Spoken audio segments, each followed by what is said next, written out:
Hola. Hello, Welcome back hello, to friends. the Backpackers Blitz live stream podcast, whatever y'all want to call it.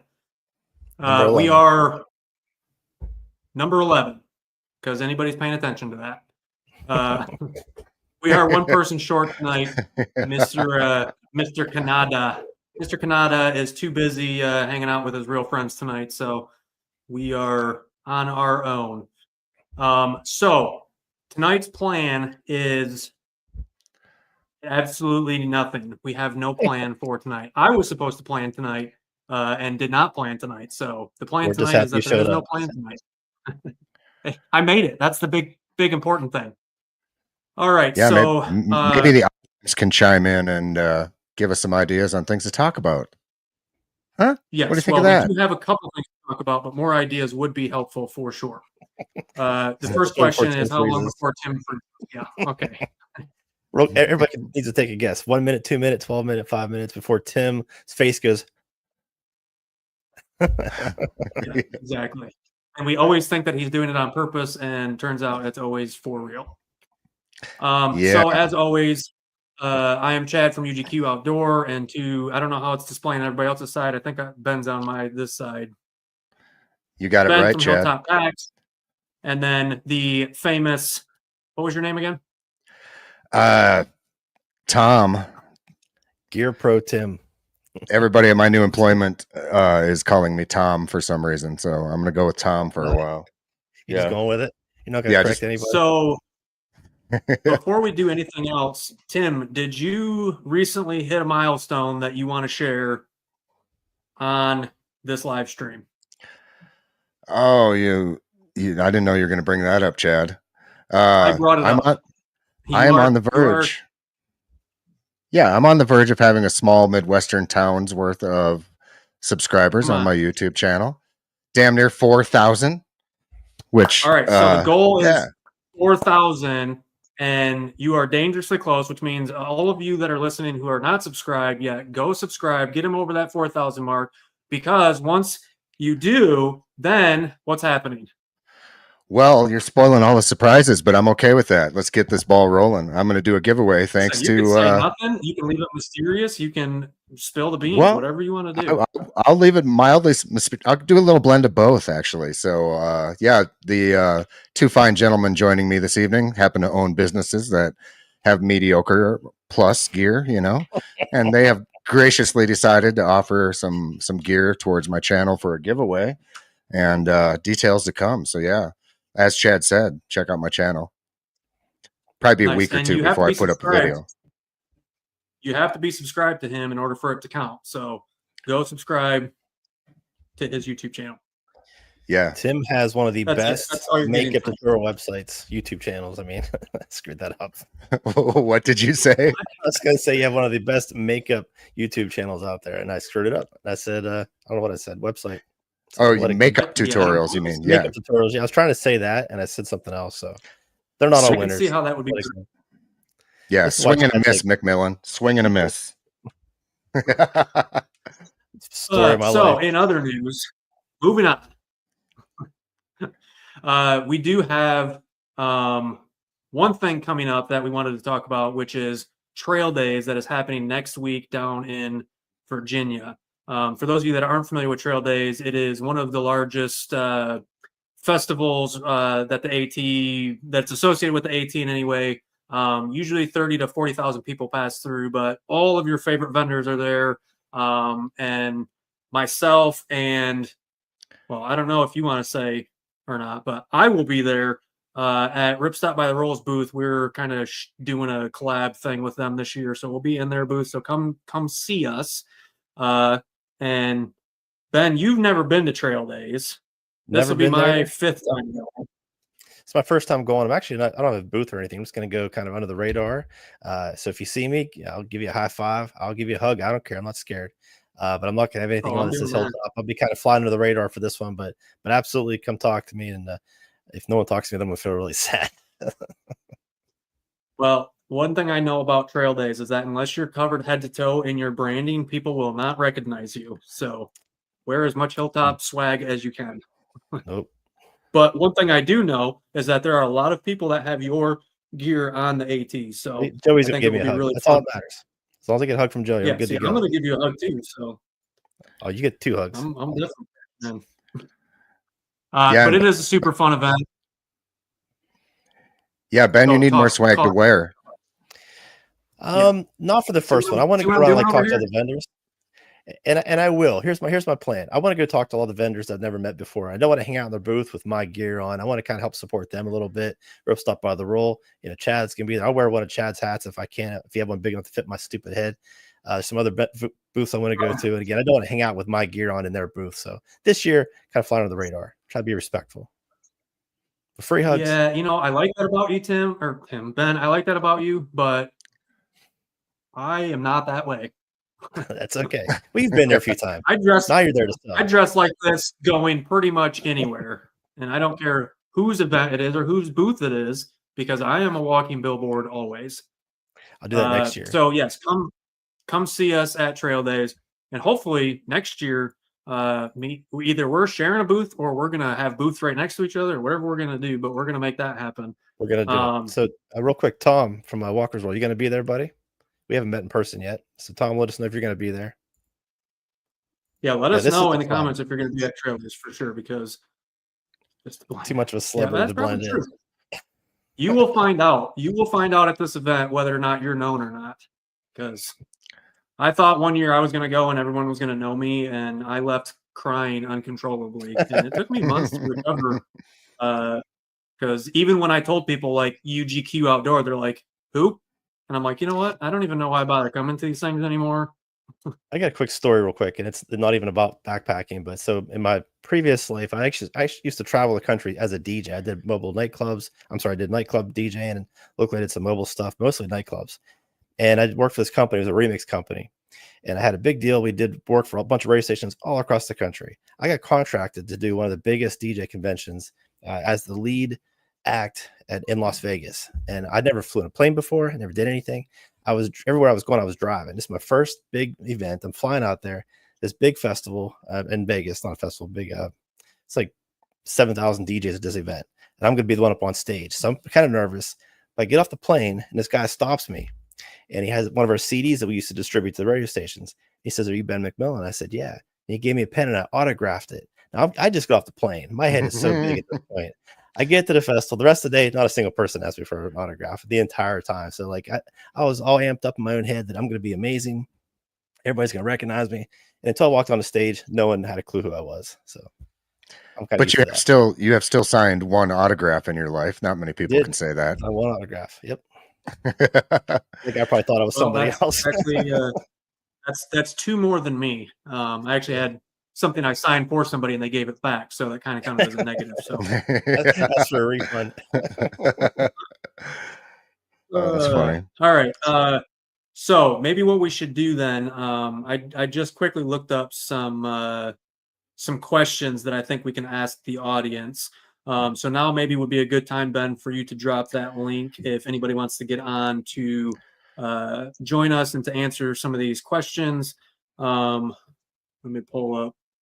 And basically what I did, just looked up some random questions. So the first question I'm going to ask, I'll ask to you guys first. Anybody that's listening, if you want to join the live stream, Ben, just put the link in the comments. Click on that. We will add you in. So the question is, what is the longest that you have ever gone without showering? And how long in that process did it take before you to realize that you are the most foul human being on earth? And how long was it past that point that you still continued to not shower? So Ben, I'll let you answer that first. What's the longest you've ever gone without showering? Probably just on a backpacking trip, probably 5 days. That was it. And I could not wait to get home that's the first thing I did was jump in the shower. That I had no desire to keep stinking forever. But I didn't notice how bad I was. So I was actually in the car. And that's when I started to notice how bad I was. But yeah, 5 days is probably it. See, for me, it's not the smell, it's the moistness. If you get what I'm saying, it's the swamp, it's the moist, it's the gator juice. If you catch my drift, you just killed the gator juice. Oh God!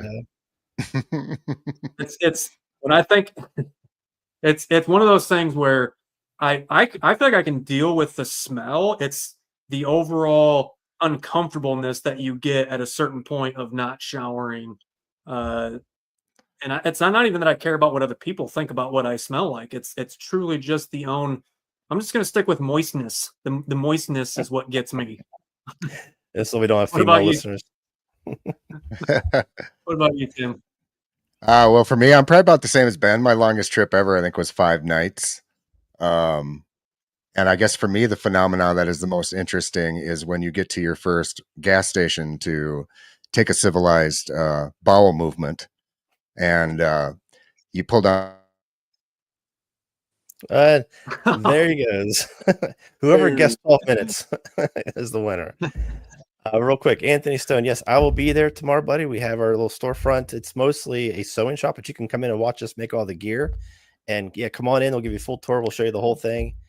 Just maybe shoot us a message on our Facebook page what time you're coming through, and I'll make sure there's people there waiting for you, including myself, probably. So hey, fellas, before we move on, since I'm going to try the old phone approach. So come on back, Tim. Yeah, we lost him. Anyways, to address this comment, this dude in the do-rag is the one and only, the famous Goat's Milk. I mean, come on, who doesn't know who Goat's Milk is? Artist formerly. It says it right there.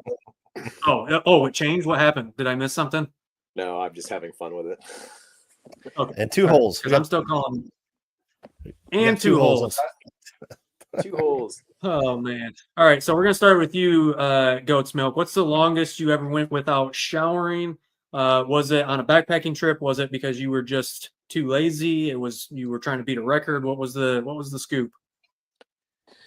It was on a backpacking trip. It was way back in the often forgotten 90s when I went to Philmont as a 17-year-old, and we went 10 days, I think, without showering. So we were funky. Oh yeah. Yeah, that's funky. So is for you, is the biggest concern the smell or the moistness? Because for me it's the moistness. For Ben, it's the smell. I wouldn't call it moistness. I think it's more the stickiness. The combination of dirt, sweat, sunscreen, and all that, nastiness. Yeah, that's what I mean. The moistness, I don't mean like the layer of moist grime that becomes a film on your skin and then feels more moist in certain areas than others. Is more, let's just say if you were to look south, there's a certain type of flap, if you will, that behind said flap can get more. We're losing. I think you get what I'm saying. So. I know what you're saying. I will say that there is an advantage to living in a state that doesn't have as much humidity, because it's less, like I said, it's less moist, more sticky. So I don't know. See, in Michigan, it's 112% humidity year round. So we have a listener who just messaged me. It's Amy, who works at our shop, and she said she is taking a shot every time you say the word moist. So, she's gonna be. She is going to be very, very uncomfortable by the end of this. Oh, she's already drunk. She already misspelled every other word. One thing I will say though about the showering thing is, if you're in a group, make sure that you don't shower first, because after you shower, you will become painfully aware of how bad everybody else now smells, and you have to deal with that until they're done. So, wait until the end and save yourself, because it's be blissfully unaware. Yeah, my biggest concern is just getting the moistness taken care of. So, I'm in that shower as soon as I have the chance. Speaking of, well, actually 2 holes, I want you to answer this question first, and then I want to ask another follow-up question about showering on backpacking trips with some of the newer innovations out there with portable shower systems that are more backpacker friendly. And if any of you have any experience with them. 2 holes, what's the longest you ever went without showering? Was it on a backpacking trip, or was it when you went through a midlife crisis, major depression? Tell us as much detail that will make this show much more juicy as possible. Okay. Like Ben, I had a former life in music. I played guitar and played bass in some bands that were fortunate enough to tour a little bit. So I think my longest streak might be shared dually between backpacking trips and living the rock and roll lifestyle. Probably 6 days, 7 days stretch without showering. Backpacking, I've done the same amount. That yeah, I feel like 3 days you can definitely start noticing a difference pretty quickly. My Yeah, I think mine is the not. tour van. I was gonna say in the tour van, like Ghost Milk was saying, like when you're with a group of people, you notice it like the first one to get clean, but you also notice each other a whole lot. People notice you because you're traveling in a group. So we Well, and we then show up places and when they stand people up, would know that we you were can there. see all the moistness, right? I mean, that's a thing. Yeah, sure. And you look at that moistness, and usually there's a smell that comes along with the moistness, and each person's moist scent is very unique to them. It's like a fingerprint. What did And Amy ever there do are to certain you? people's Yeah. certain people's moistness is. Amy's gonna have to go to the liquor store now. She's out. Yeah. Amy's about to go to the emergency room. No, she's got an IV of whatever she's drinking just going in her right now, like bypassing the shot. Whole bottle. Yeah. Oh man, yeah, no, it's definitely the moistness is my biggest issue, and so what's funny to me is that I'm actually the type of person that I like, as weird as it sounds, I like to actually shower every day, and I know a lot of you that actually are, hikers and stuff. You probably are used to going 2, 3, 4 days. I am not. However. Sorry, I had to do it. Sorry.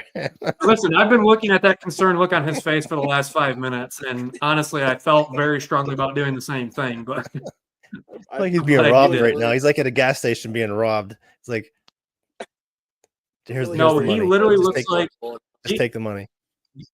There's a kids movie called something Mitchell's and the Machines or something like that. But the dad is like super illiterate when it comes to technology and YouTube and all that. And that's exactly what the look that Tim just had on his face was, that look of trying to figure out how technology works, where he was so confused. And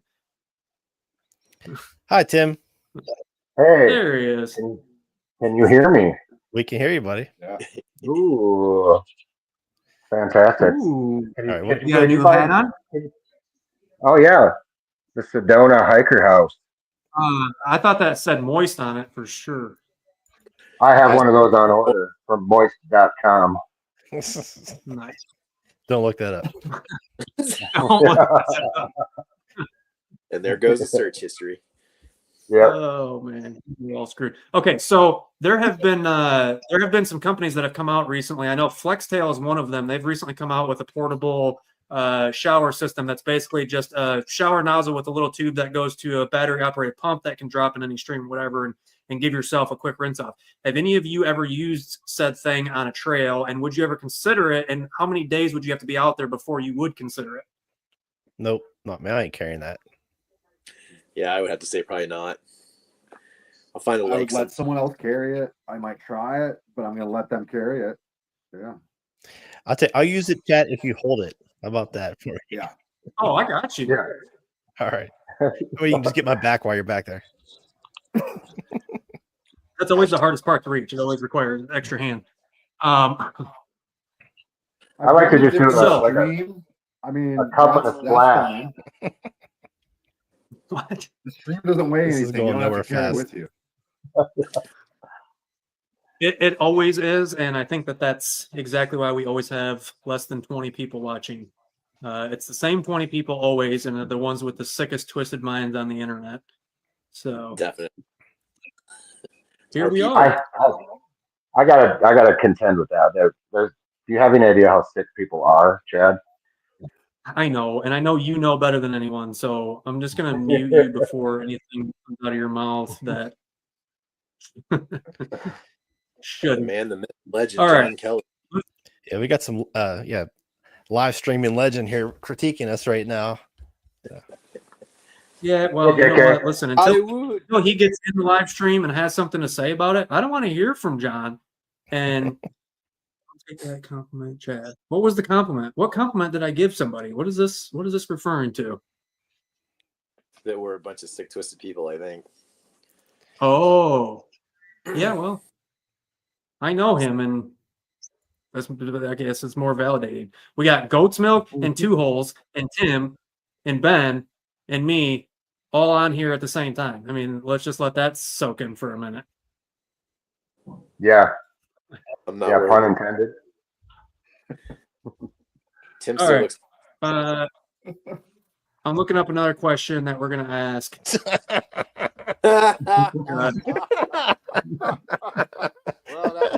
was a Oh my smooth god! transition. Listen, I'm gonna vote no on that one. They can keep the poop talk. We got to do something different than the moist crew.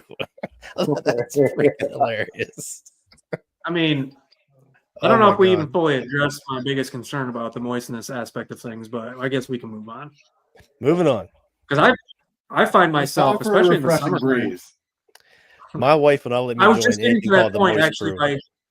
by saying that in the summertime, you definitely want to choose to not wear underwear to minimize the moistness. Make sure that the shorts that you're wearing or the pants that you're wearing are extremely breathable to, again, cut down on the moistness. And it's not just the front moistness, it's the rear moistness too. I mean, listen, it's a real struggle. And Ben, as you will smell at trail days, you will understand moistness to a new level that you never experienced because you will be encountering people that have literally not showered in 20, 30 days. And it's apparent. Yeah. So Sometimes can't wait. One of the biggest things I noticed. Vapor rub to take care of that. Well, it starts off as moisture, and then once it dries, then it itches. That's one of the biggest problems is the itch that comes along with it. But my thing is that the moistness I'm referring to is when the itch reliquefies. That's the moistness that I'm really discussing.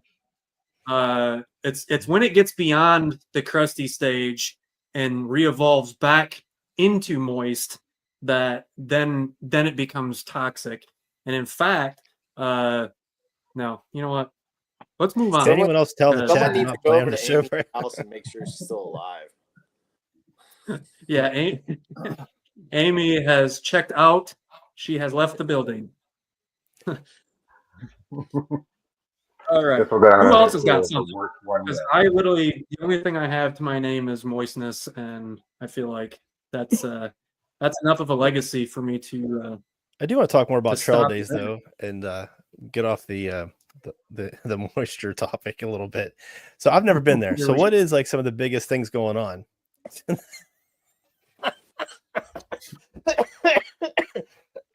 Most valuable player. Oh my god! I didn't know John was funny. Number one comment on the live stream so far. That's definitely going to be a T-shirt. Moist valuable.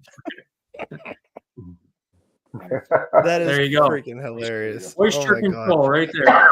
He knows he knows about the moistness. Goat's milk is not a stranger to the liquefied itch that I'm referring to. So let's move on.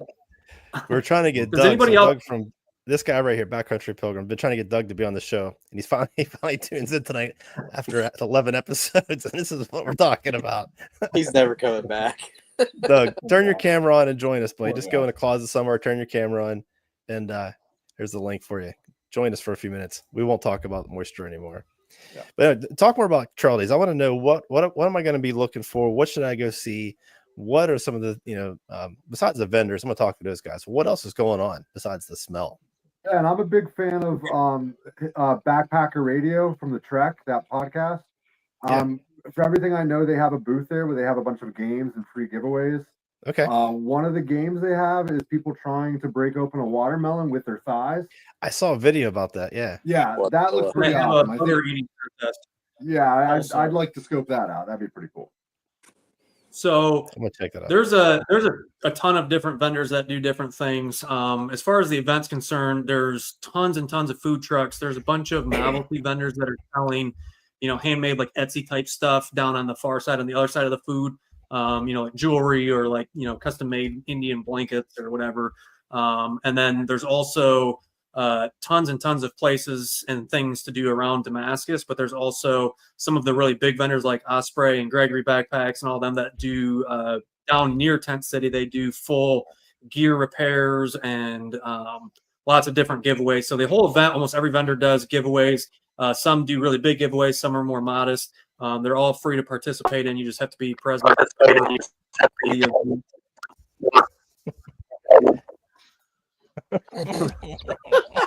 How's it going, Doug? So we should all just talk. it's fantastic. Let's all talk like this. I'm on my phone, but I'm talking like this. He's in water too. Turn his echo off. All right, I'll get that fixed up. Anyway, so yes, Trail Days has lots and lots of events. Big hiker parade. Somebody's got something going on. Okay, I think that's Doug's microphone.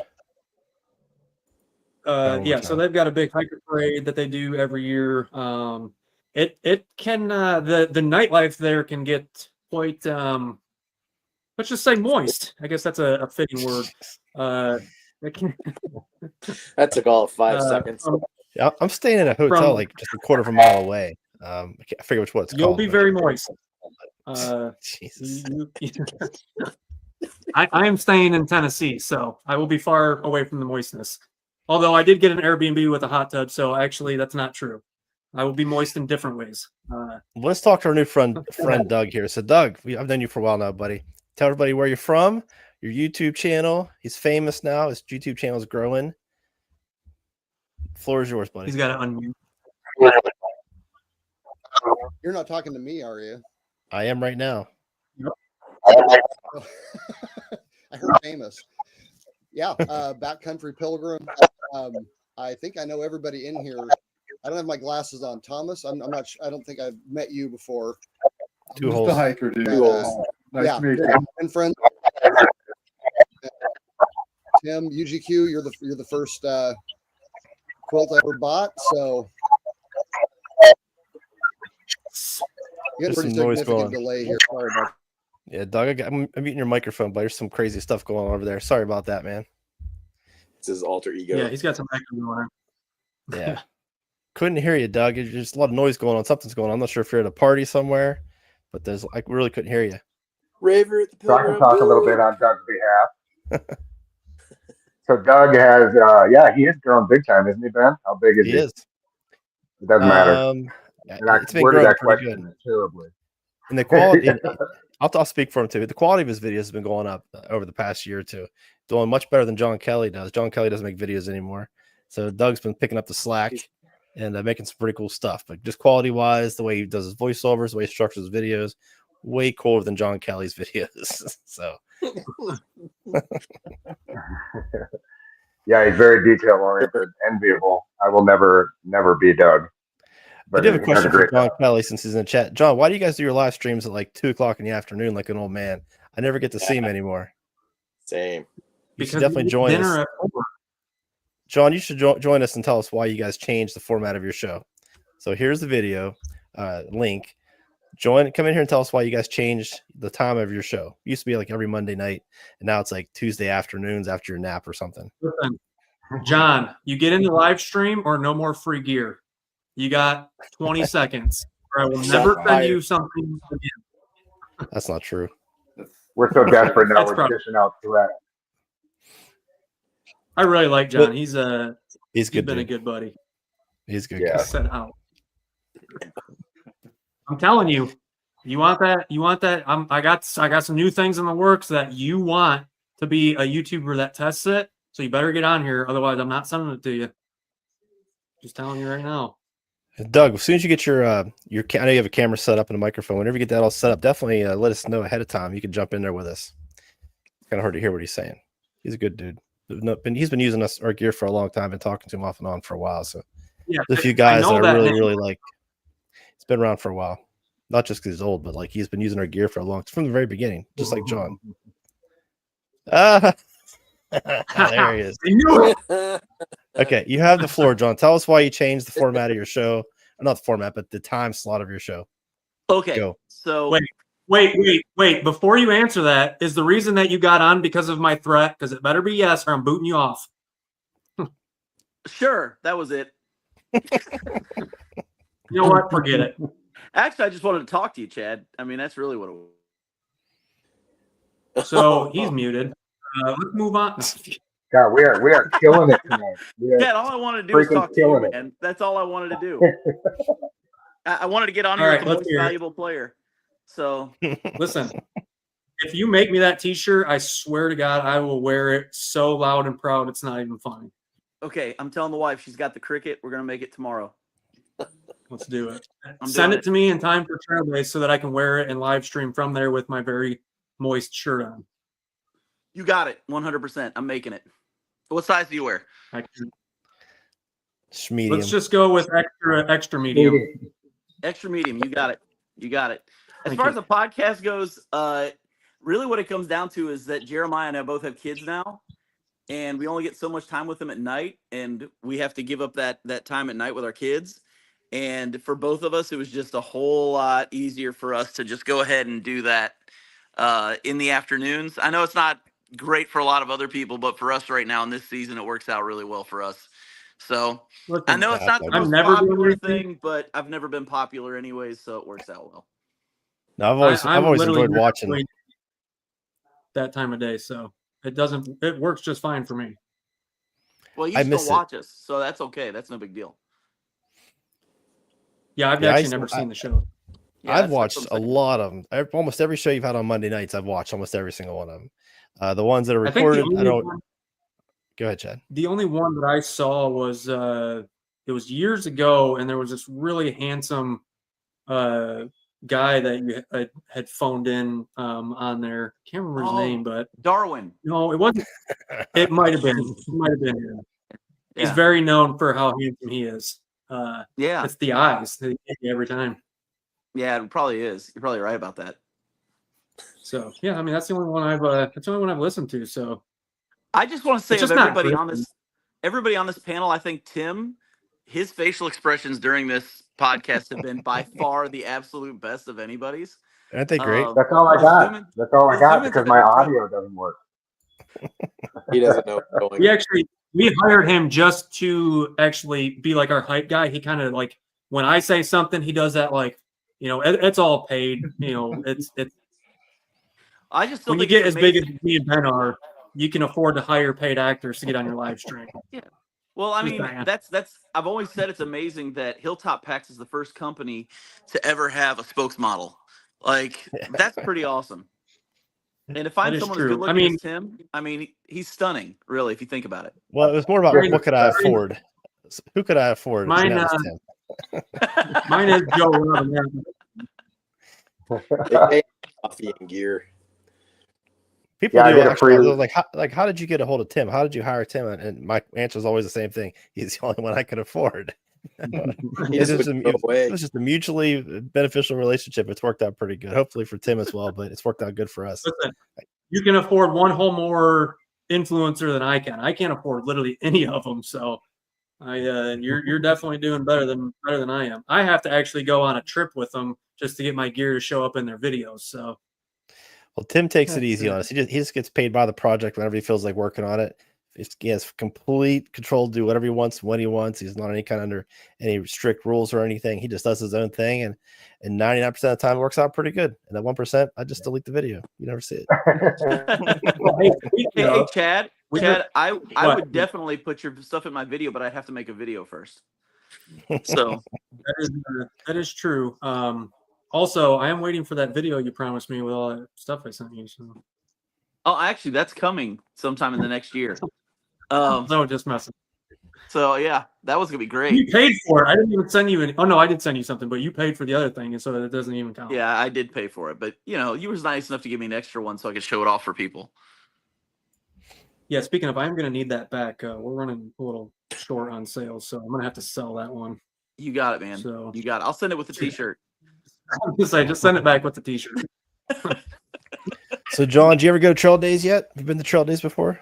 No, Jeremiah and I've talked about it for years about going down and doing a live backpacking podcast stuff, but it's still during the school year, and with him being a teacher, we just haven't been able to do it. If it was like a month later, it'd be perfect. We'd be down there in a heartbeat, or even like 3 or 4 weeks later.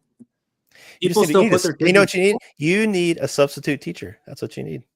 You know, I keep telling him this, but he's not going for it. I try. I'll do it. Leave I'll him do it. behind. You get the substitute teacher. Take a new teacher Look- there. I don't know any teacher. I'm available all the time, so have him get a hold of me. I'll come substitute. Well, the whole thing is, I mean, Jeremiah's all the personality in our podcast. So if he doesn't go, we're screwed, you know? So That's it's not like- true. You it's guys like- are pretty much you- equals. You guys do a killer job. I know we're joking around, but you guys, I love your show. You guys do a really good job. oh, But you gotta get back to doing lives.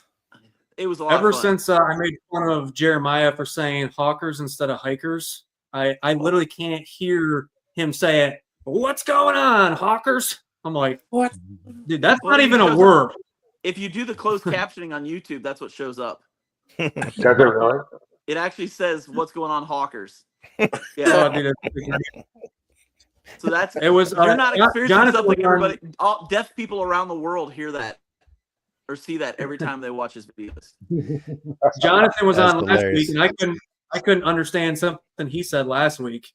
I don't even remember what it was, but it was so Kentucky that it was like I literally almost called you to translate so that I could understand what one of our co-hosts was saying to me in the live stream. Well, some of you guys may have Jonathan seen this. and him are from the same town, so it makes sense that you'd have trouble with that.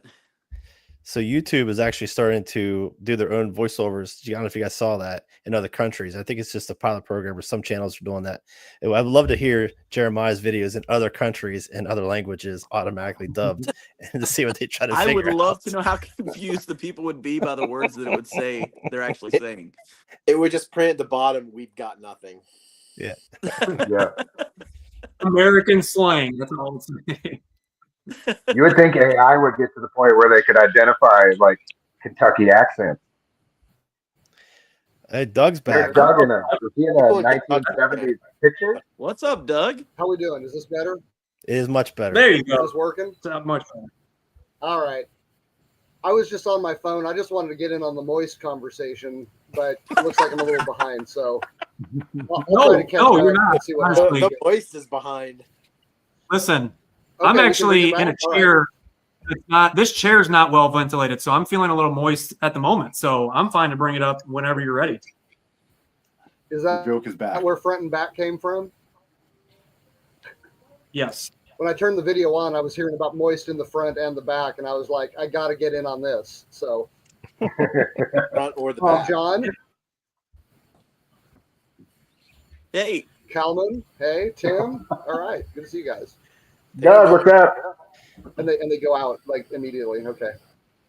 So, And Doug, your I channel's think- been growing pretty. Let's talk to Doug for 1 second. I apologize, but Doug, your channel's been Fine, growing yeah, pretty no, well. no. Your production's getting better, and I've been watching it the last couple of years. So, how many followers you got right now? Not that that really matters, but I'm always curious how much growth you've had that you think you've had over the last couple of years. Where are you at?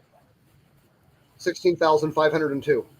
No kidding. No, I don't really know. it's funny, you know what's funny? You know what's funny is Doug texted me the day that he passed me on subs, and it was kind of like he texted me and he goes, it only took me blah blah blah blah blah years, but now I finally passed you.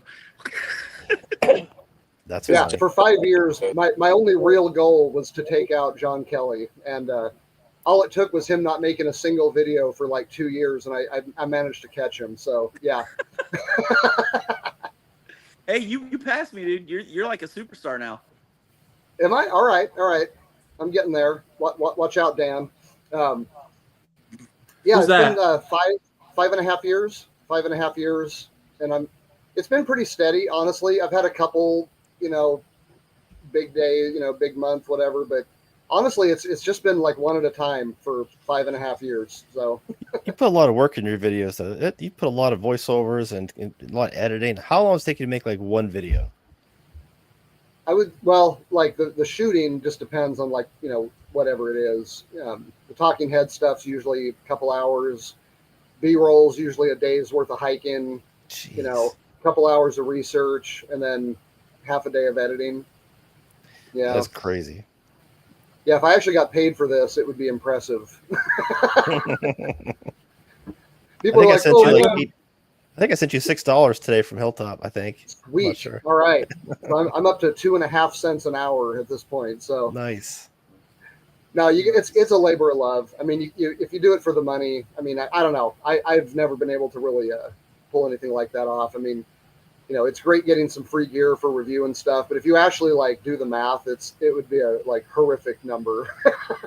You're going the right direction. I watch a ton of videos, man, and I'm telling you, your videos just keep getting better. So as far as quality goes, it keeps getting better and better and better. So if anybody deserves to grow a little bit, it's definitely you, not John.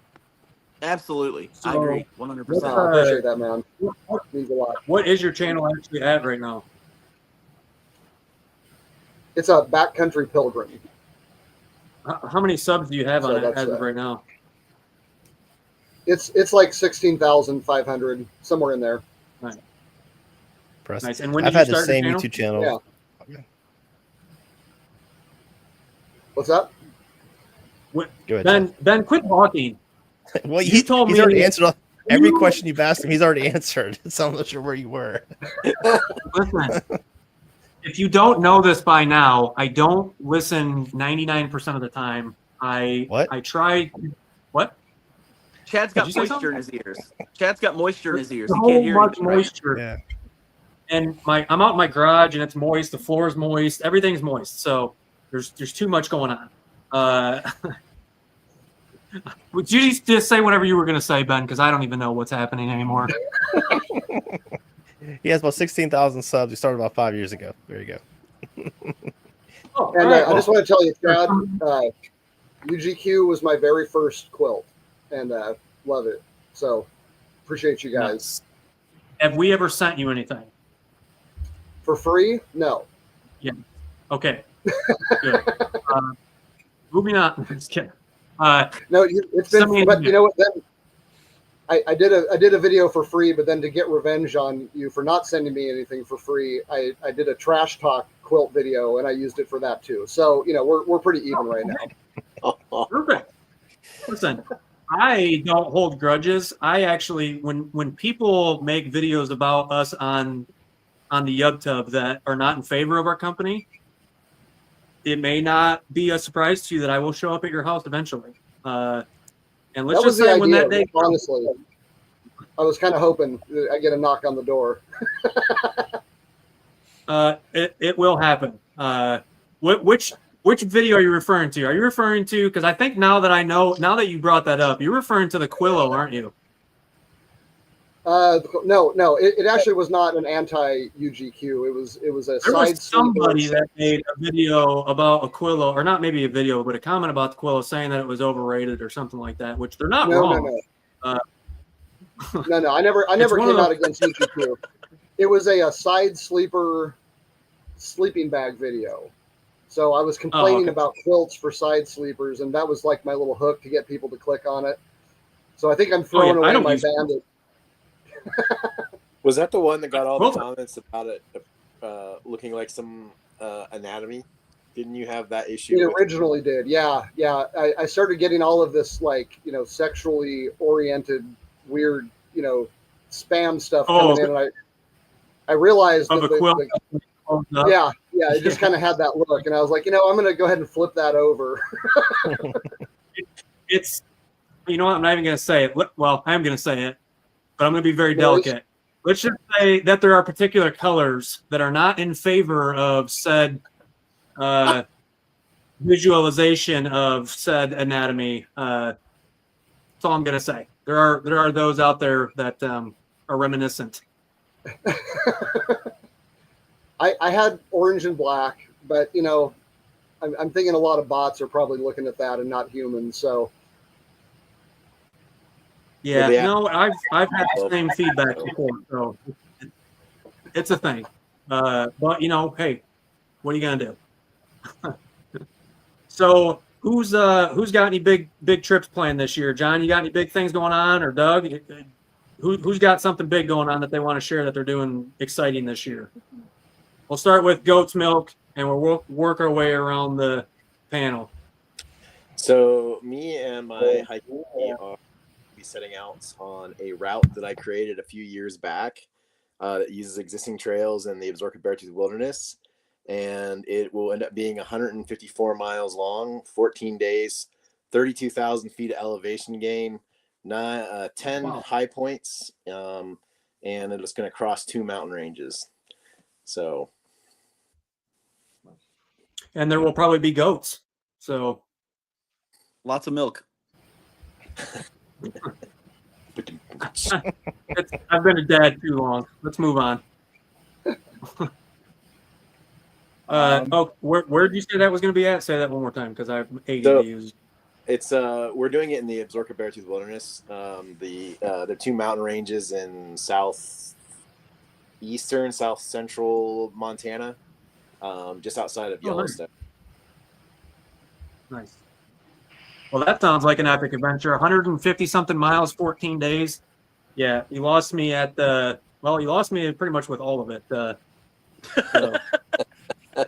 If you guys don't remember, my trip with Joe was not extremely lengthy, but it was fun. All right, 2 holes. What do you got going on? Still working on the plans for a big trip, so not quite sure yet. But I am training for the Allegheny 100 right now. That's a 50-hour timed challenge. There's a 25-mile course, a 50-mile course, 75 and 100-mile. All to compete within 50 hours. I'm doing the 75-miler. This is my first time doing an event like that. It's in June, so it'll require a 20-mile day, 35-mile day, and another 20-mile day, pretty much. Nice. John, what do you got? Well, we're waiting on permits. I heard that echo. We're waiting on permits for Mount Whitney, so.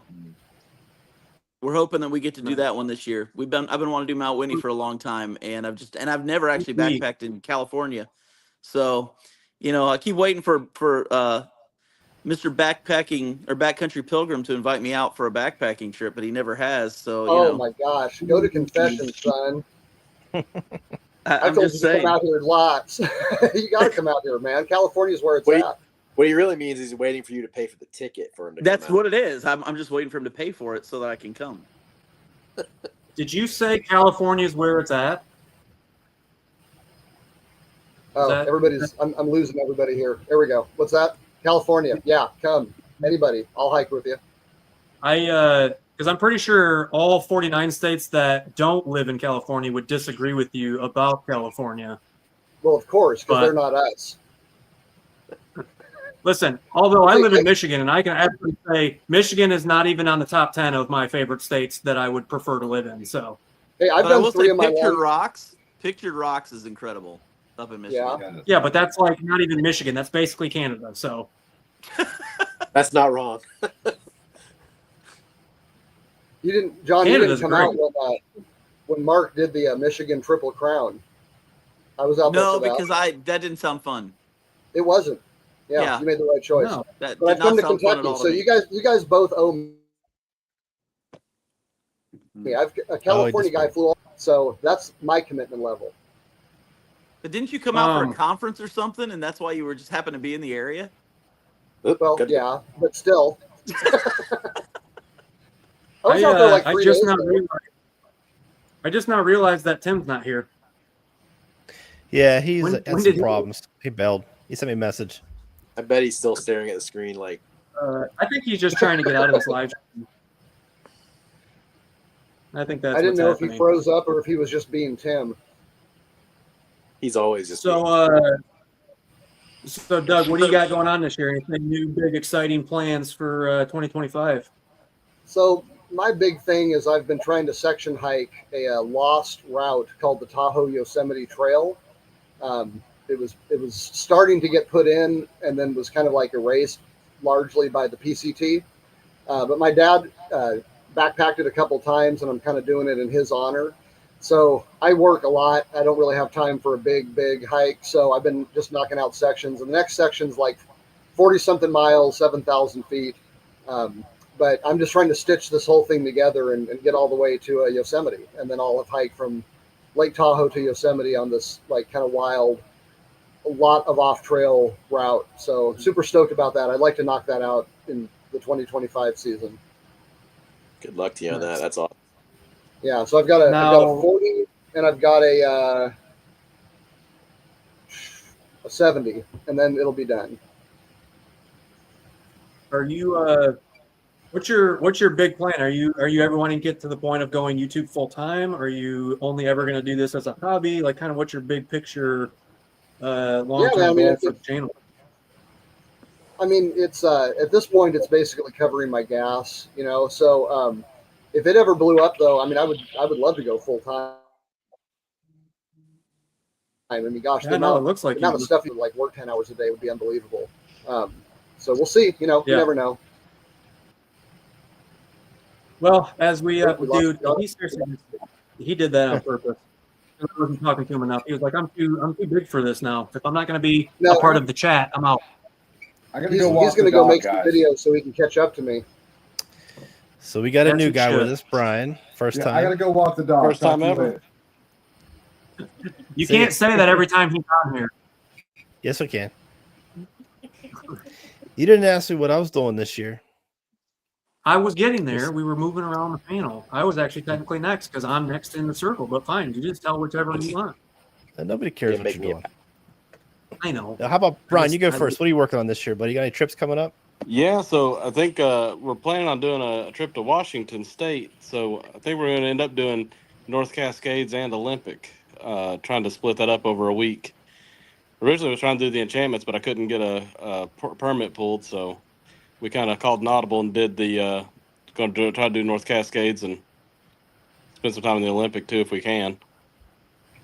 Nice. Cool. Yeah, it'd be fun. I ain't never been on that side of the country, so looking forward to that. How many trips a year do you on average do, right?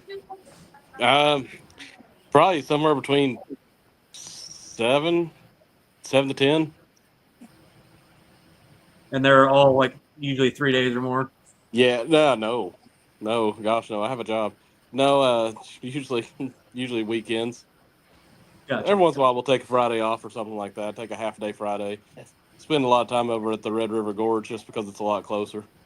But yeah, no, it's hard to take week-long trips, and after about 4 days, I'm ready to come home anyway. So we've got well, actually, Ben, you share, and then I have another segue that I want to talk about real quick while because I think pretty much everybody on here would be more considered weekend backpackers more so than through hikers or section hikers. Overall, I know some of us like to do bigger trips, but I do have some follow-up questions on that topic of a specific aspect of the backpacking or outdoor world that I think is highly controversial. So we'll get into that next. What do you got going on this year, Ben? So I'm definitely gonna be doing some more trips this year, and it's mostly gonna be flying places or driving places and visiting some people in our space. Like Tim's out there by the Grand Canyon. I gotta go out there and see him while he's there. Better call me. Yeah. Well, when I go to trail days, I'm actually taking the bike with me. I'm actually gonna load this thing up and take it out there for a little trip, and I may take my time on the way back and do something there with that bike. But I do a couple of backpacking trips. I'm sorry, camping trips on the bike, and I really enjoy that because I can sightsee. It's not instead of just hiking all the time. I can actually sightsee and travel around a little bit. That's what I'm looking forward to going out to trail days. But as far as backpacking trips, I don't know if I'll do any real backpacking trips again until fall. I'm probably done for the summer. I might do a couple here and there. We'll see. Do you got a little trailer for that bike, or you just saddlebag it? Saddlebag it, man. I can, just because, we all backpack, to pack pretty light. I have so much space on that bike. Both of the, you can have stuff on the back on both sides, and I have a little tank bag I can put on there. I can load up a lot of gear. Plus I have a small backpack. What are you like 4.5 hours from Damascus? If 5 hours if I don't stop, yeah. But I'll take my time. I'm gonna leave Thursday and take my time and get out there. Yeah, I'm coming down also. You gonna be there Thursday night? Yeah. Sweet. Well, I'll be at the Airbnb down in Tennessee on Thursday night. I won't go to the actual event until Friday morning. I could do a little work Friday morning, but I'll be free by like 10 o'clock, 10:30. Gotta start venturing out. Yeah, the event usually doesn't pick up till after 10 o'clock anyways on Friday. So so with this whole panel that we have on here right now, one of the things that I have been, being in the outdoor industry and especially being in the quilt side of the industry, there's obviously this whole fad going around about ultralight, and it's not new. It's been going around for a long time. In my experience, I've found that ultralight makes sense as much as you can, but there's certain areas that I don't feel are worth compromising. One of which is being your insulation. There are certain aspects of insulation that I feel like, yes, you can get lighter materials, you can get higher fill powers, you can get less features, and you can continue to shave that thing down. But the more that we've been doing this, the more that we're uncovering that, especially the weekend warriors, which really in the outdoor industry is the largest of the demographics in terms of people that are going out camping. It's usually people going out for weekends at a time. How much of that is more about the experience versus the weight? Because for me and for most of the people I've found in the weekend community, they're more concerned about the overall experience more so than they are concerned about weight. What is your guys' feedback on that? Do you find yourself for weekend trips focusing more on weight or focusing more on experience, luxuries, making sure that your overall time out there is the best that it can possibly be? I'll go Whoever first. wants Real quick. Yeah, I'll go first. So I got my gear dialed in pretty well, so I can go as light as I humanly want to. So I know how light I can go, and I add some stuff back in, like the chair. I take a heavier pillow, and so I don't focus it so much on weight now, but that's only after I really stripped it down to where I was like almost nothing, and I could go super lightweight. But that was never really my goal. My goal was to be able to bring things back in that really mean a lot to me for a better experience, like you're saying. But I had to get down to a certain weight before I could start adding some of those items back in. My first trip was like 45 pounds, and I was freaking miserable. Now trail weight all in 20 pounds is kind of my target. I'm happy with that. I'm good with that. Yeah. I mean, and I know it's subjective because everybody has their own, thing that is going to create the best overall experience for them. Some people being as light as possible may give them the best experience because they're really looking to go farther and see more on their trip versus some that are, truly looking to go camp. And my experience has been most people that are actually in the outdoor community are looking to go out and have an experience more than they are obsessing about shaving as much weight out as they possibly can. Yeah, I was going to say, I agree with that in that sense that, for me, I look at lightweight as an opportunity to be able to bring things that are going to enhance that experience. So if I lose a little bit of weight in this particular item, then that frees up more weight for me to bring like a more comfortable chair or something like that. So I can have that kind of overall experience. And I think also, as a lot of us could probably relate with, is, I'm not 20 years old anymore. And so for me, part of that experience is being able to still be able to do it and not feel like I'm going to die of a heart attack on the way up the hill. So I think for me, I look at weight as a means to an ends for that experience. Yeah. Well, and that's, my big thing is that obviously being in the insulation side of the industry, I've dealt with so many people that have that toothbrush mentality where they're trying to cut and cut and cut and cut and trim and trim and trim. And when it comes to your insulation, specifically your sleep in general and your overall performance when it comes to your body and how you're producing heat and how well that heat's being trapped, etc., the sleep is one of the most important aspects of your overall experience. And I've found so many people that are so obsessed and so focused on weight that they end up getting a quilt they're right on the verge of it being the right size for them. And so they make that compromise because it's going to save them the most amount of weight. But then when they take it out there and they use it and they realize they could have used that extra 5 inches, they could have used that little bit of extra overstuff, they could have used this particular feature. And so we're learning more and more that more people are realizing that the actual experience when you're out there is what matters most, not what you think is going to give you the best experience, which is shaving weight. And I agree with you that compromise where you can, where it's not going to take away from the areas that are most important. Your food, your sleep system. What was that comment? Yeah, that's Tim. Tim being Tim. Oh yeah. No, we're actually talking serious now, and we're losing followers. We gotta bring the Oh man. See, it just goes to show you that you can't do anything decent on the internet and get views. It's unfortunate. Quick, someone say moist. Moist. Doug, what are your thoughts on that, on this topic? I agree, especially with Kalman, what you just said exactly. Form follows function. I've got heavy gear, I've got light gear. I make a completely different gear loadout every trip I go on, because if I'm going to be walking 5 miles, I can bring things that I can't bring if I'm doing 20. So, but I always focus on what do I need to make the trip good, and then if there are any choices left for weight, that's when I start worrying about the ounces. But I never have like a weight goal, because none of my gear is ridiculous. I mean, it's all good enough that even if I brought the heaviest stuff I have, it's still going to be a decent trip. So I don't stress on it anymore, and I don't have an ounce goal that I'm trying to hit so I can feel good about myself. I was thinking one thing about like you guys especially. I'd never even heard of a quilt until I started, kind of re-gearing up in like 2019 or whatever. And of course, back then, who did you have? You had Darwin, you had Dixie, you have all these through hikers, right? So they're all talking about stuff that they need to make it 3,000 miles. Well, then a pound's going to make a huge deal. Well, then all of you guys start exploding, right? Because you're getting the spotlight and everyone's going, oh my gosh, that's the way to go. I got to get me a quilt, But then, like you say, people start to realize, oh, you know what? I'm not a through hiker. And, some of this stuff is like way more important to them than it is when I'm just going to walk 5 miles with my daughter. So I think it's starting to kind of turn somewhat, that a lot more people are realizing that there's actually different gear for doing different things, and not everything is a through hike. Yeah.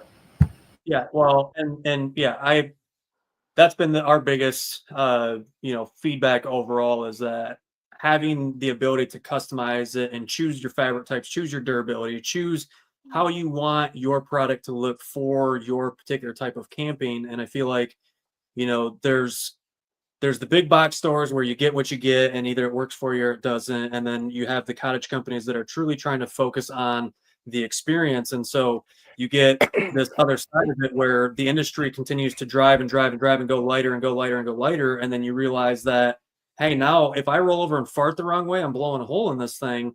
And, that's, listen, it's going to get to that point.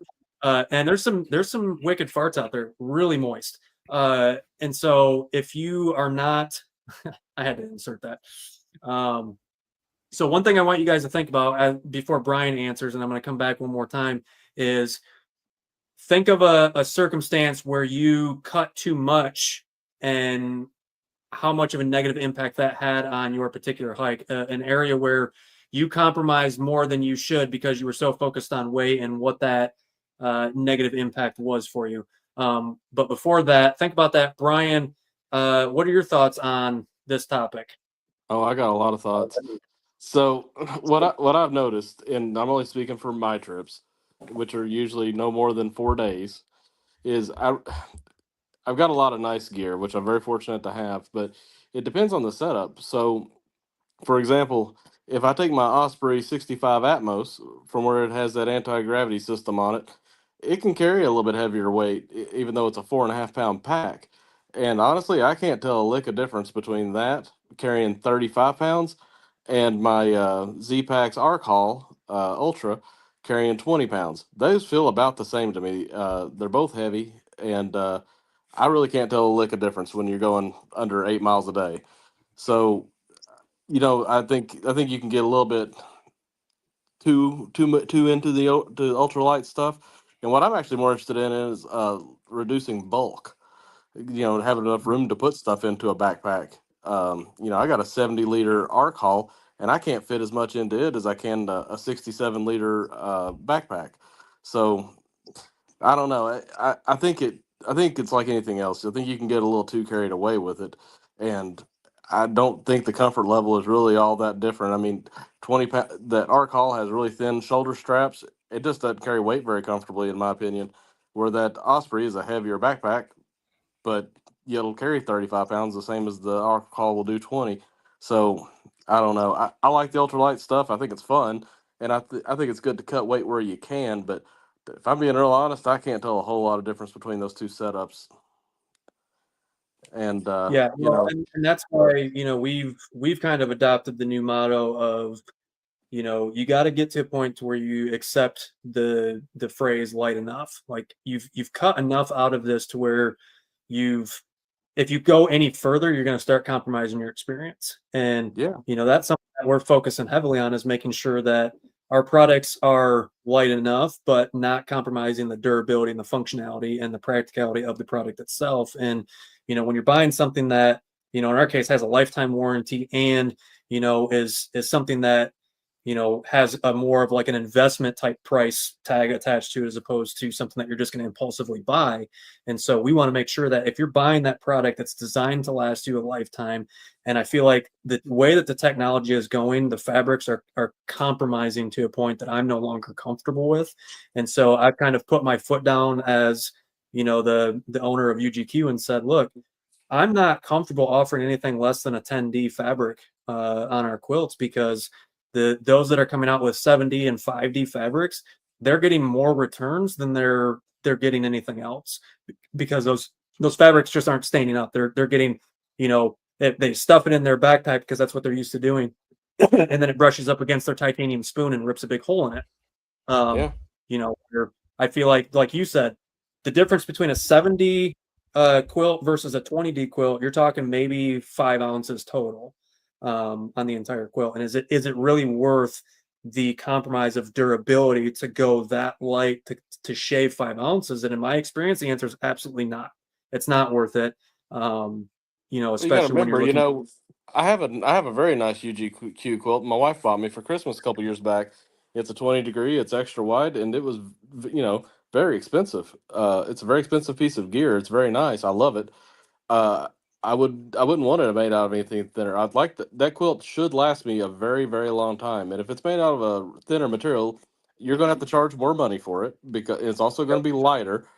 And I'm liable to only get a year or two use out of it. And that would be very disappointing for me as a consumer, because you're talking $450 quilt, and it's a shame if you can't get more than a couple years out of it. And it's not really your fault. You're making it out of a thinner material. It's obviously going to be less durable. There's a balance to be had, and I think my quilt that I have right now, I think that balance has been found. It's a 20 degree quilt. You already overstuff it, and so it's actually a real 20 degrees, and it's like 26 ounces or something real close to that. That's at some point in time, you got to accept the fact that you're carrying a bunch of crap in the woods. It's going to have some weight. Yeah. So yeah, I wouldn't want to get any lighter than that on that quilt, just so it'll last me. And how much weight are you really saving from going down to, like you said, 10 was the lowest you have now? And going down to a 7, or how much weight are you really saving at that point? Probably not much. Literally, in the grand scheme of a quilt, you're talking a couple ounces, which, if it's worth, like, you can literally find a couple ounces elsewhere to shave out of your total pack that is not compromising your sleep. And, Right. That's where people go wrong, because they're like, well, the recommendation, for somebody that's 5'9" is a regular length, but the regular length fits up to 5'9", which means you're right on that cusp. So is it worth getting the next size up to make sure that you have that little bit of leeway in case you get, a colder night and you want a little bit more to tuck?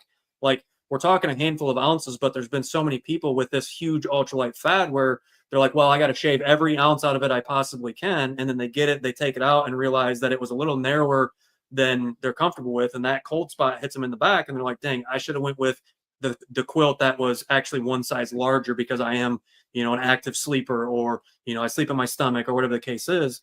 And, I found a lot of YouTubers I worked with, one of which being Devon Ashby with Backcountry Exposure. The first time we sent him a quilt, he was getting the lightest possible quilt. Same with Darwin. When we sent Darwin his first quilt, it was the same thing. Let's make the most minimalist version of it. Turns out it wasn't the right size, and their experience sucked. And as a result, they didn't like the product. And when you get the right size product and you make only the appropriate compromises, you realize that, hey, look, this experience with this particular product is unlike anything else, because not only is it custom fit for me, but it's right sized. It's covering all of the needs that my particular body type, my sleep style has. And I don't think there's enough emphasis on focusing on the experience over the weight. And yes, I get like the need for weight, but I'm very adamant about the sleep aspect of it, because we've all been on backpacking trips where we did not sleep good because we were cold or we were uncomfortable, we were fighting with our sleep system, whatever the reason is, and how much of an impact that has on your overall time out in the woods. And For me, it's just not something that I think is worth the compromise to go too far into that ultralight realm. So here's my question to you, Chad. I have a question, and I'm sorry there, Goat's Milk, but so with that information in mind, what are you planning on doing with UGQ moving forward? You gonna focus on maybe some more robust or more durable, and then selling it that way? Is that kind of your radar? Is there anything you want to talk about? Or put out last year I put out a video on Instagram. It was more of a comedic style video, but it was genuinely a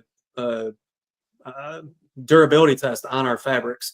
And that test, I literally took a stick that I found outside and scratched it as hard as I could against the fabric. I took a spork that had a titanium spork and I scraped it on the fabric as hard as I could. And then I took a zipper and I literally zippered it up and down and did everything I could with it with the zipper to demonstrate that this fabric is like ridiculously durable. And it's a 20D fabric. That's our standard outer shell on our quilts is a 20D fabric. And that fabric is so strong for the weight that I don't know if there will ever be anything that will compete with a nylon 20D ripstop fabric in terms of the weight to durability ratio. I don't think anything will ever compete with it. And I think that that's the place that I will probably always stay for our default products. And I can absolutely advertise those as being very robust because in the grand scheme of the outdoor world, people want lightweight, but they don't want lightweight to the point to where they have to be babysitting it constantly. So, for me, I think pursuing putting your products in the right market, we've expanded into the hunting community, the bushcraft community, a lot of these other communities where they're using their quilts in different applications. A lot of these guys are literally using their quilts while they're at camp, to wear around them. Guys that are out hunting, sitting up on mountainsides while they're glassing for animals. They're literally wrapped up in their camouflage quilts because it's a better alternative. They can stuff it in their day pack, a quillo, something so lightweight and packable that's camouflage that they can take out with them. So, I don't see us trending with the evolution of fabrics going lighter. I think that we're going to see that continue to push the boundaries, and then you're going to see it come back because people are going to realize that you've compromised fabric too far and it becomes tissue paper at that point that, yes, it's light and, great. You were able to hike an extra mile from the guy that, doesn't have to worry about his sleep system. Is it worth it? In my mind, not worth it. I don't know if that answered your question or not. It did. Yeah. Okay. Because, it is, especially in our space where a lot of the marketing goes towards weight. It's definitely hard to stand out when you're saying, well, we're not the lightest, but it's going to last you a long time. When the core audience is looking for what's the lightest, at least a lot of the new guys, when they get into it, that's where they're spending all their money. So trying to find a balance no, you're right. I'm saying you're right, but finding a balance of how you sell that as being lightweight and durable it's a good balance. And that, I think you should focus on that. I think you're right. Well, I think, we're seeing now more than ever that ultralight is actually the smallest of all of the demographics out there. In terms of the outdoor space, it's actually one of the smallest niche markets there is. And so the emphasis that's been applied to that, I think it's easy to get sucked into channels like Darwin and Dixie and all them ones that are really focusing on these big through hikes. And when you watch those channels as a weekend camper and you try to mimic those styles of camping, you realize that they're not actually the same. They're fundamentally different in every way. And so, looking at the majority of who's buying these types of products, it's actually people that are more concerned about the overall experience than people that are concerned about the weight. I'm fine with the other companies that are pursuing being the lightest thing out there. Great. Let that be their thing. We're the most customizable and we'll always have that. Nobody will ever beat us on customization and making products that are truly tailored to the individual body. And so I think as that's enough for us to stand out, and we can take that and do so many things with it that I don't have any need or desire to pursue being the lightest product on the market. That's just not what I see as the future. I think it's going to come back full circle to where everyone's going to realize that, listen, this was a fad. It was exciting when it happened, but everything's falling apart because it's too thin. Yeah, selling the customization side of things, that's pretty much what we focus on is our customization. And we've really made an effort to drive kind of a wedge between the Dyneema users and some of the other fabrics we use.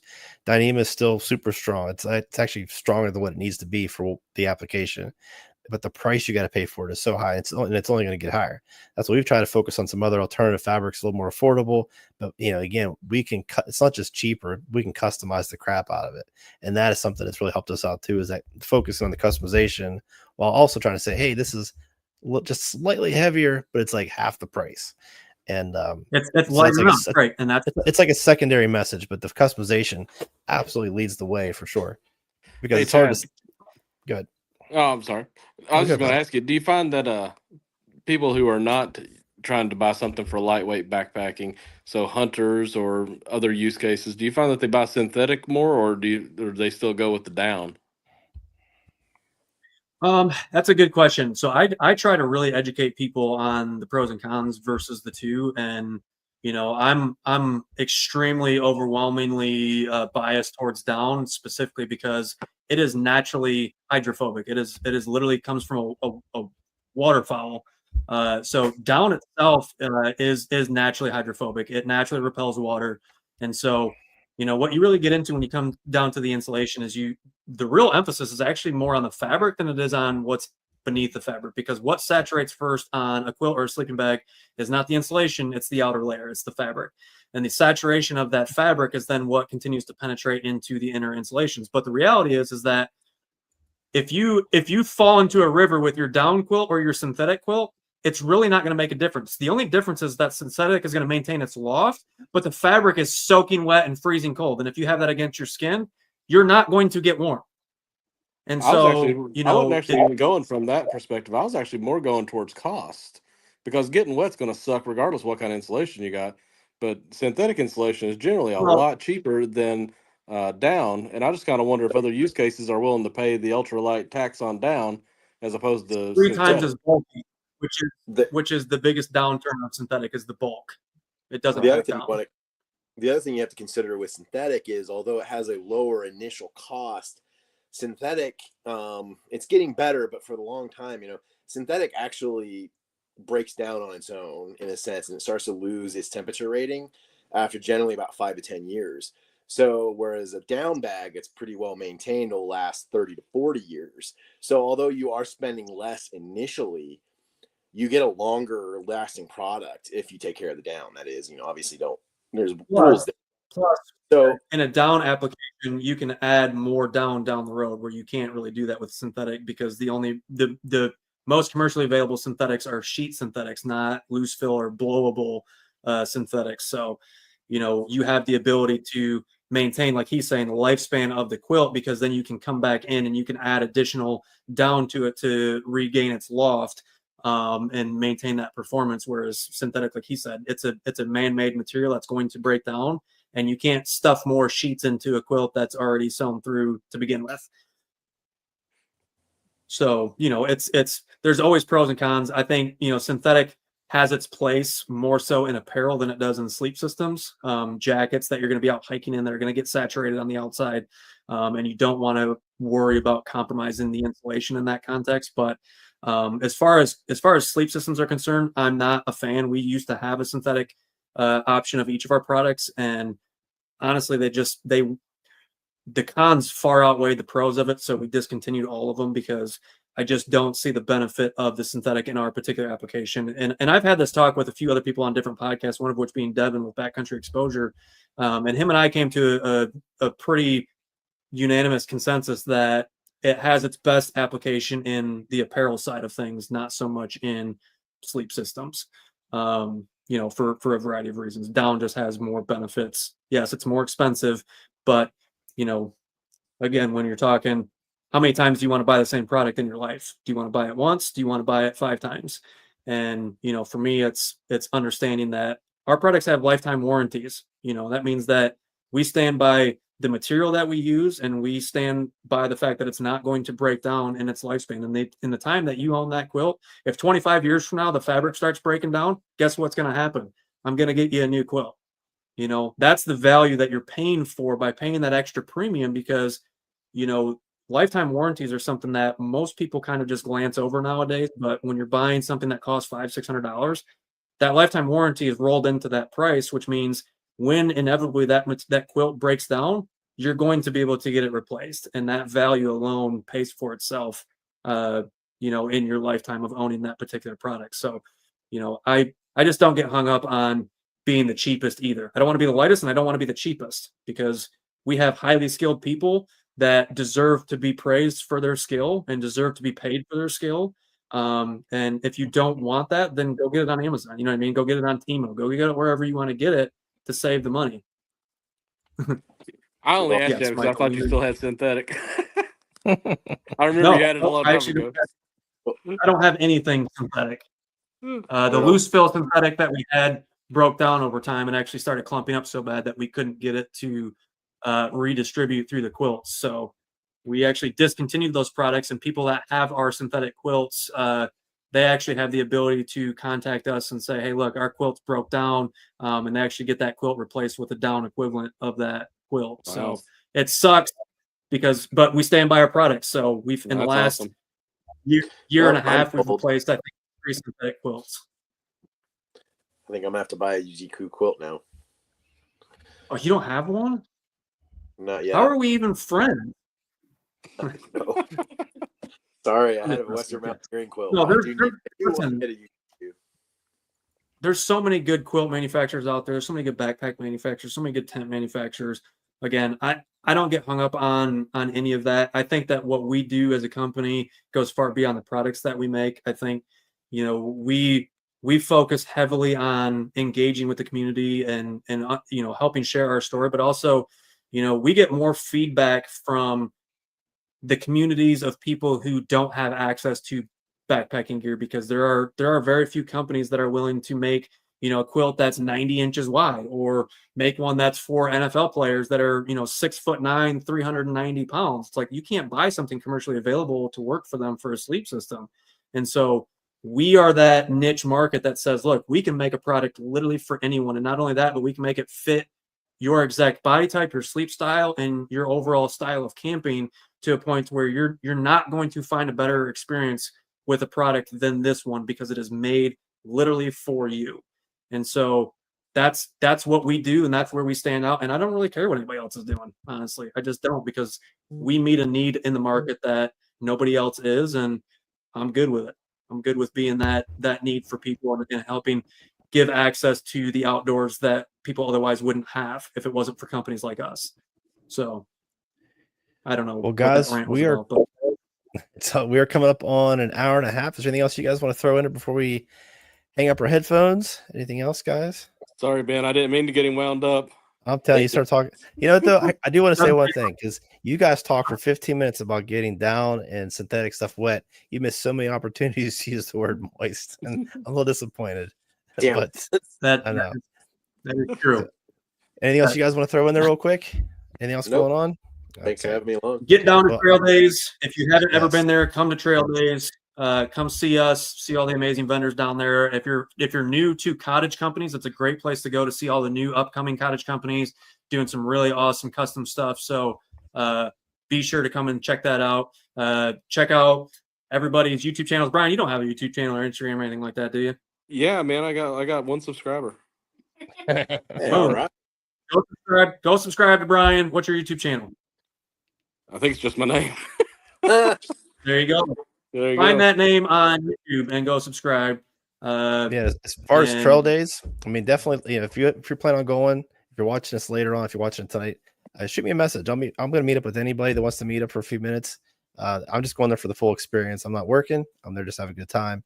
So shoot us a message on our Facebook page. We'll set a time to meet up, and it's my first time, so I'm excited. John said that his wife is making that shirt right now that says Chad Moist. what was it? Moist valuable player. She's making That's it for me amazing. right now. That is amazing. That's a I hope he films that conversation with her. I got this idea for a shirt. You're not gonna believe this. That's going to be a whole thing. I'm certain of it. So, listen, Brian, Goat's Milk, appreciate you guys hanging out with us. Always a pleasure. Coupon code for UGQ Outdoor. One of the only active coupon codes right now on UGQ's website. There are a few, but one of the main ones that's active is Ben is awesome. Use that code at ugqoutdoor.com for 10% off. Ben, if you want to share your coupon code, I know you got a couple going on right now. I want to share any of those real quick. Yeah. If you want to get a discount at Hilltop Packs, you can go to hilltoppacks.com and use the code CHADISOK for 10% off. And that is a real code, and it'll be there forever.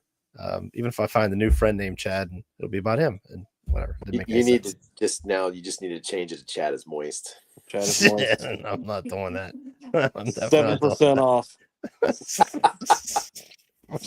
Yes, and then Oh, here is another active coupon code on UGQ's website.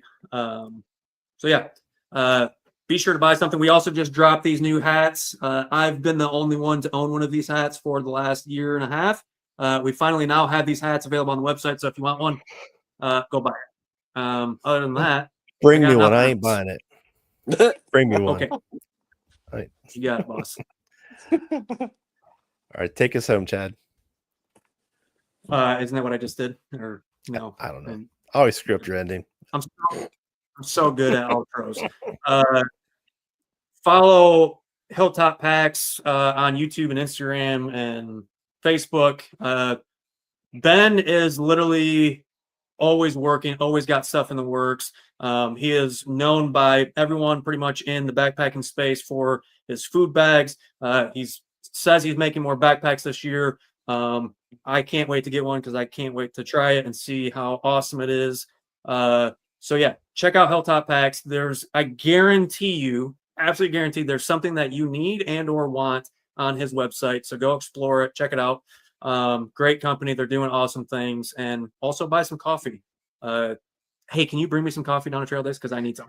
I will bring put an order in my backpack. I'll have a kit ready that I can make coffee at any given time. So yes, we will make some coffee. Okay, but I also need some bags to be able to bring home with me. So I'll do that. I'll too. hit you up on what I need you to bring for me. I might just ship. Check out Hilltop Packs. Yeah. Well, whatever. Fine. Goat's Milk, actually also really known as Ghost Mule, and Brian. You guys are all awesome. Yeah, that's it. We should be on here next week. I will hopefully be on here next week. We will both probably be packing Wednesday night, but we'll probably try to make it work regardless. So we'll make Devon lead next week. Yeah, but I'm also going to make Devon have a plan for next week, and we're going to do something. I have an idea, so we're going to force it on him next week. And also for all of you that are listening, next week I am doing a giveaway on here. I will be giving away one of these hats next week on here. So be sure to tune in next week for the chance to win a UGQ fitted, embroidered flex fit hat. Bingo. That's it. It's pretty sweet. Not gonna lie. It is pretty sweet. It is pretty Think sweet. it'll fit my big head? I worked really hard on the design. You can't tell. I put the logo there. All right. Well, that's it. What do you got? If you got anything else, if not, that's it for this week. We love you all. Buy more stuff from your local cottage company. Continue to support local, made in USA. That's that. Adios. Later. Bye.